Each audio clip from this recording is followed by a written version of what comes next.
My name is Bob Cain. I'm a photographer and I live on Hornby Island. Came here in 1972. So, that's a long time. Well, I started taking pictures and working with photography when I was 5 years old. My parents moved into a place that had a darkroom in the basement. Me and my brother would develop film, take pictures, and so I've been doing it ever since. That's a long, long time. It's just a part of me. Then I got a job delivering papers, and I was 12 or something like that. And I was going to quit because I was fouling up my day. And he said, well, you stay one more month and I'll give you a camera. Ooh, I said. So he gave me my first real camera. And that's when it took off for me. You know, we used to ride all over Vancouver and I'd take pictures all the time. I just loved it. And I kept on taking pictures and I just kept on doing it. I fell in love with it. So after that, it was part of my background, but I didn't realize how much I loved it until I didn't do it anymore for a little while. I went to university thinking I would be something else than what I wanted to really be, which was a photographer. So when I got out of university, I looked around for a job in the photography world and got a job in a place with a bunch of guys that were just having a great time. They're all commercial artists and they had a great time. I had a great time. And all of them loved Hornby Island. So they took me to Hornby Island one time and I fell in love with it. And I said, well, I'm going to quit. I'm going to move to Hornby Island. When I first came to Hornby, I really liked what everybody else does, you know, the beaches and the trees and all that kind of stuff. What really hit me after a while was the artists that were on Hornby.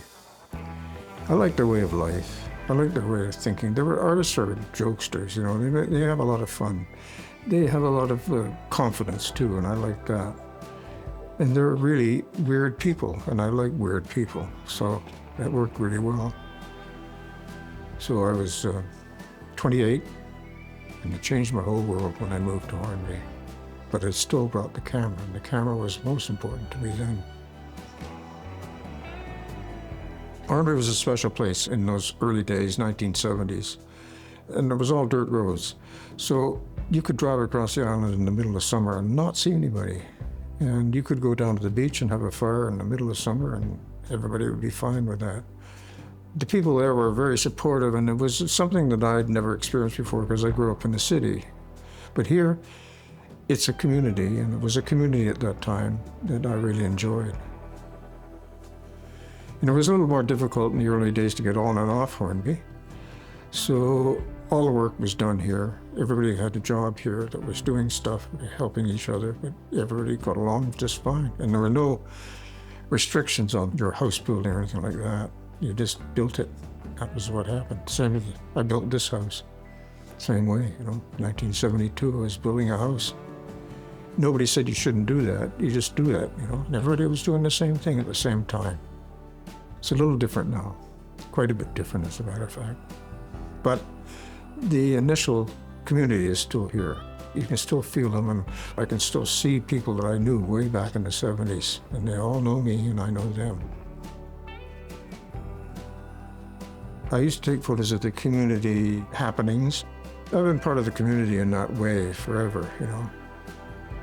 When I first started doing photography, it was like an on-the-spot kind of thing. I enjoyed doing it just because I was getting images that I was really happy with.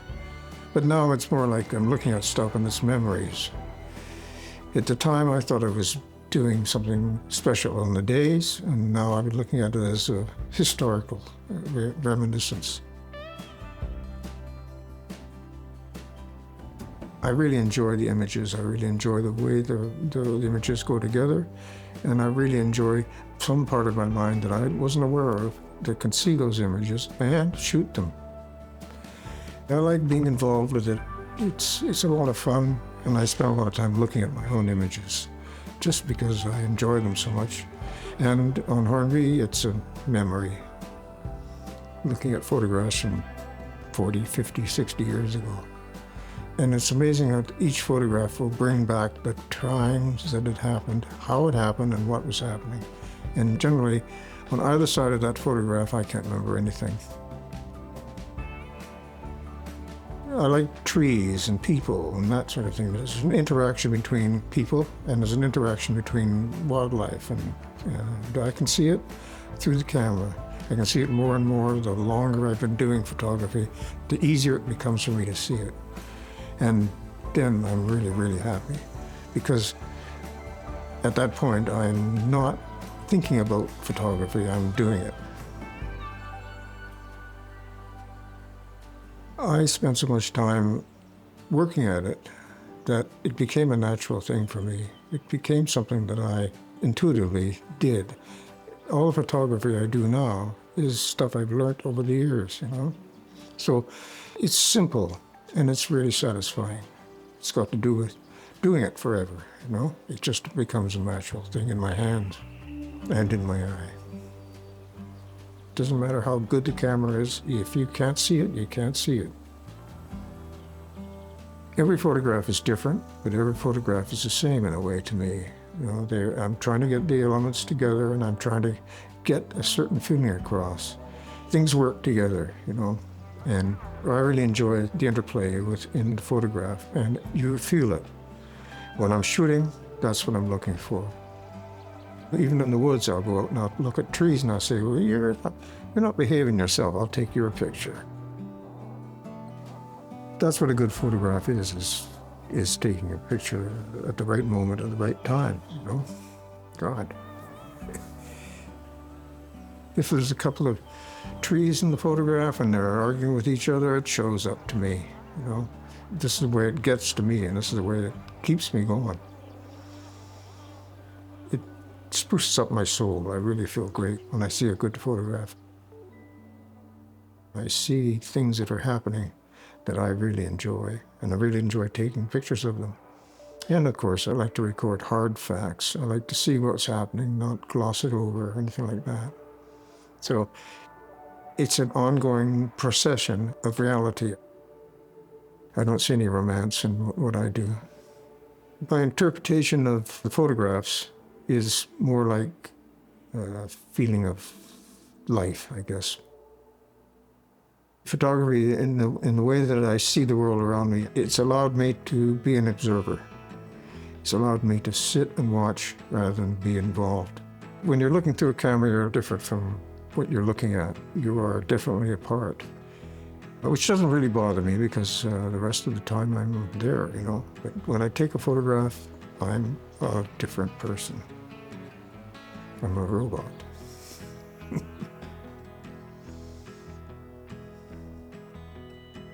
There's very few artists that I know of that live off their art and pay the bills, So I didn't.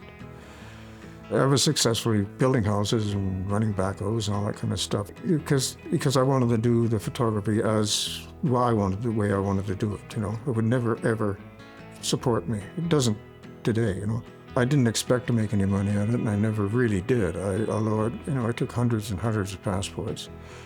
They were a lot of fun to do. I used to do a show here in the studio, and the thing that I like the best is that the photographs are in other people's hands or into other people's houses, and they're looking at them and they see them. This really makes me feel great. I sustained my love of photography because it was the side thing I needed to do besides earn money. It was the thing I needed to keep myself relatively sane. I think I've always worked my whole life. The creativity in the photography came as a byproduct of it. It's just a hand-in-hand kind of thing, With the photography, it was my escape in a way. And I actually carried my camera around, and I'd take pictures while I was working. Same thing with everything else I did. I'd build a house, and at the same time, I'd be taking pictures too. And it was like part of me. It was just me who was doing this, Me with the photographs, and me with the camera. And you can't separate them. It's the way I go. Photography is in such a part of my life that it's really hard for me to distinguish any difference from it. When I worked on the highways department or when I built houses, it allows me to do what I want without being worried about it paying for itself, you know. That influences me very much. I won't do it if I don't like it.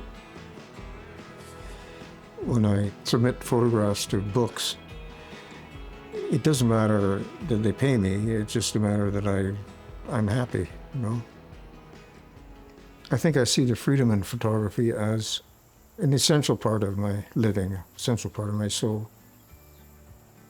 I choose to go out with my camera, and if I see something I want to take a photograph, then I do.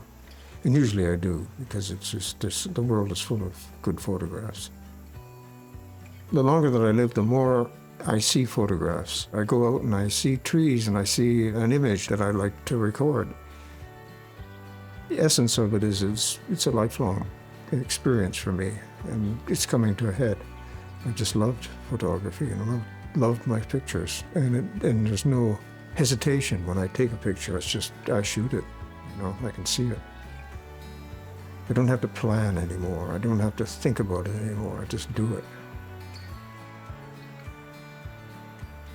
My main challenge nowadays is just getting old. I can't walk that far. So I'm spending more time redoing photographs, looking at them and enjoying them, and like I say, reliving them. I first did the blog in 2006. I did one every day since then, and that's a lot of fun for me. It's called Photographs from Hornby Island by Bob Cain, and it gives me a great deal of pleasure to still do that, because now I can do it on a scanner and I can look at the negatives that I never published, and putting more and more of those on the blog. That's probably 10,000, something like that.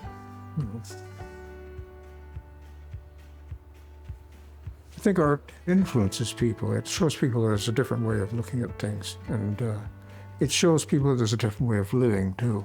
So I think art is really important in life. An artist can show it to you in a different way, in a way that sparks your imagination. Art and artists are really important to the community, to the human race. They really contribute a lot to society. The why that we do art is built in our souls. There's a part of our brain that needs that kind of conception, you know, that kind of creation. It's a way for you to express yourself. And we all need to do that. Most people have it and feel it and understand it, and I think they're not surprised when they see it. Everybody is good at something. Photography has just been a part of my life, my whole life, you know. So I'll keep on doing it until I go, you know, until I die. It's just so much fun.